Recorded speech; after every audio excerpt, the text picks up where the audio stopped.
వందనాలండి. ఎలాగున్నారు? బాగున్నారా? దేవుడిచ్చిన మహా ఉచ్చిని బట్టి దేవుని యొక్క వాక్యం ద్వారా దేవుడు మనతో మాట్లాడుతూ ఉన్నాడు అనమాట అండి. ఈ నూతన సంవత్సరంలో దేవుడు మనలందరినీ కూడా ఏం కోరుకున్నాడంటే అండి, మనలో ఉన్న గర్వాన్ని, అహంకారాన్ని తీసివేసుకోమని చెప్పేసి దేవుడు తన పరిశుద్ధ లేఖనం ద్వారా చదివిస్తూ ఉన్నాడు అనమాట అండి. ఈ గర్వం వలన, అహంకారం వలన ఏ మాత్రం కూడా మనకి ఉపయోగము లేదనమాట అండి. కాబట్టి రెండింటిని కూడా తీసివేసుకోమని, మన హృదయం నుంచి తీసివేసుకోమని చెప్పేసి దేవుడు చెప్తూ ఉన్నాడు అనమాట అండి. ఆదికాండ గ్రంథంలో మనం చూసుకున్నట్లయితే రాహేల్ గారు ఉంటారు. అందంగా ఉన్నానని చెప్పేసి గర్వంతో తన అక్కగారైన లేయా గారిని చిన్న చూపు చూస్తూ ఉంటుంది అనమాట అండి. అప్పుడు దేవుడు ముందుగా లేయా గారికి పిల్లల్ని ఇస్తూ ఉంటాడు, రాహేల్ గారికి పిల్లల్ని ఇవ్వడనమాట అండి. ఆ తర్వాత అటు తిరిగి దేవుని దగ్గర ప్రత్యేత పడితే అప్పుడు రాహేల్ గారికి కూడా పిల్లల్ని ఇస్తూ ఉంటాడు అనమాట అండి. గర్వం ఏమాత్రమైన ఉపయోగపడిందండి, ఆవిడకి ఏమాత్రం కూడా ఉపయోగము లేదన్నమాట అండి. ఎస్తేర్ గ్రంథంలో మనం చూసుకున్నట్లయితే వస్తీ గారు ఉంటారు. రాజుగారి దగ్గరికి రమ్మంటే, నేను సౌందర్యవంతురాలను, నేను సో బ్యూటిఫుల్, నేను చాలా అందంగా ఉన్నాను, నేనే దగ్గరికి రావడం ఏంటి, ఎవరైనా నన్ను చూడాలనుకుంటే వాళ్ళే నా దగ్గరికి రావాలని చెప్పేసి గర్వంతో, అహంకారంతో, అందంగా ఉన్నానని చెప్పేసి ఆలోచనతో ఆమె రాజుగారి మాట వినకపోవడం వల్ల ఆమె గర్వాన్ని బట్టి ఏమైందంటే రాణి జీవితాన్ని కోల్పోయిందనమాట అండి. అలాగే ఆదికాండ గ్రంథంలో మనం చూసుకున్నట్లయితే ఆగర్ గారు, దాసి అయిన ఆగర్ గారిని అబ్రహాం గారికి అప్పగించినప్పుడు చక్కగా ఆమె గర్భవతి అయినప్పుడు శారా గారికి పిల్లలు లేకపోవడం వల్ల శారా గారిని ద్వేషించడం, అవమానపరచడం మొదలుపెట్టిందనమాట అండి. నాకు సంతానం ఉంది, చక్కగా ఆమెకి సంతానం లేదని చెప్పేసి తన యజమానురాల్ని గౌరవించకుండా చక్కగా విసిగిస్తూ ఉండేదన్నమాట అండి.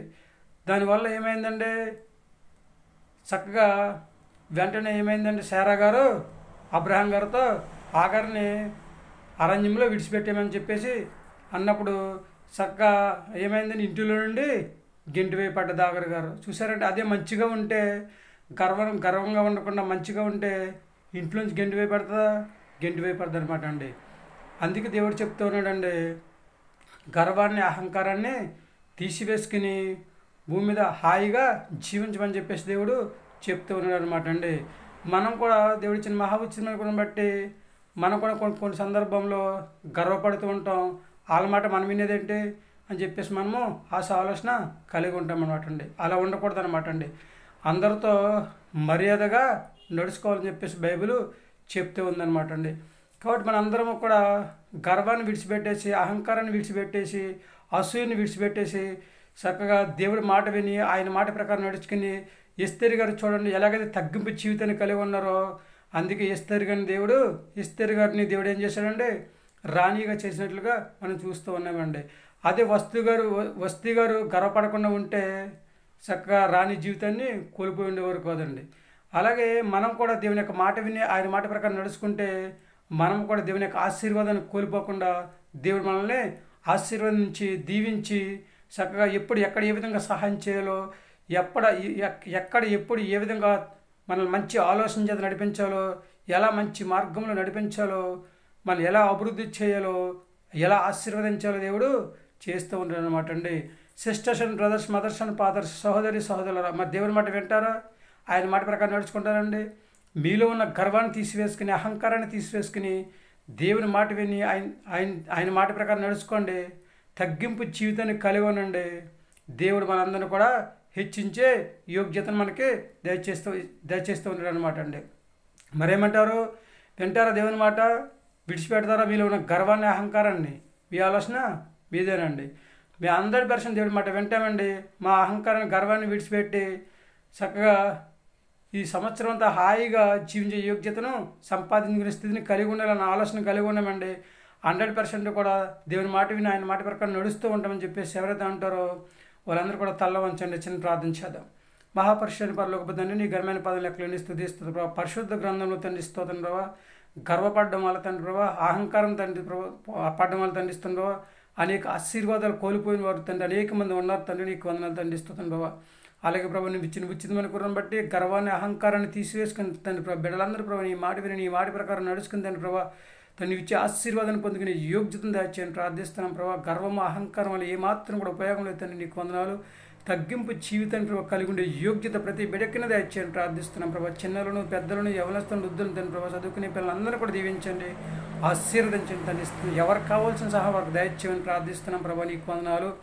అలాగే తండ్రి ప్రభావ, వివాహం కోసం ఎదురు చూస్తున్న వారిని, గర్భిణీ స్త్రీలను తండ్రి ప్రభావ, బాలింతరాలు తండ్రి ప్రభావ, అనారోగ్యంతో బాధపడుతున్న వారిని, సంతానం లేని వారిని దండిస్తున్న ప్రభావ.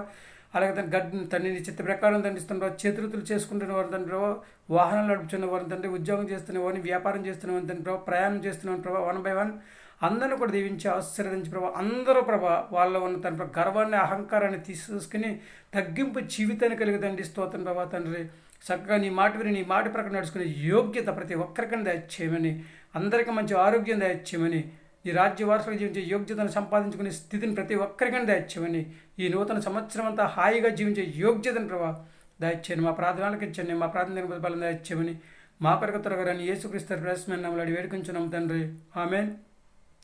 అందరికీ వందనాలండి. త్రియేక దేవుని ఆశీర్వాదాలు మీకు తోడుగుండను గాక. దేవుడు మమ్మల్ని దీవించి ఆశీర్వదించను గాక, ఆమేన్. దేవుడిచ్చిన మహాఉచ్చరణను బట్టి మనలో ఉన్న అహంకారాన్ని, గర్వాన్ని తీసివేసి చక్కగా దేవునికి అంగీకారంగా జీవిద్దాం, దేవుని యొక్క ఆశీర్వాదాన్ని పొందుకుందాం. ఈ నూతన సంవత్సరం అంతా కూడా హాయిగా జీవిద్దామండి. ఏమంటారు? మీ ఆలోచన మీదేనండి. 100% కూడా దేవుని మాట వినండి, ఆయన మాట ప్రకారం నడుచుకోండి.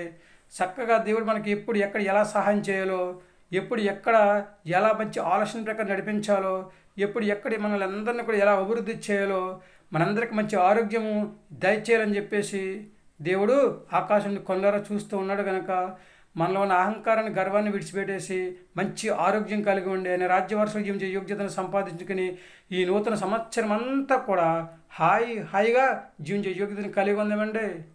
విడిచిపెడతారా గర్వాన్ని, అహంకారాన్ని? వింటారా దేవుని మాట? ఈ నూతన సంవత్సరం అంతా హాయిగా జీవించే యోగ్యతను కలిగి ఉంటారండి. ఏమంటారు?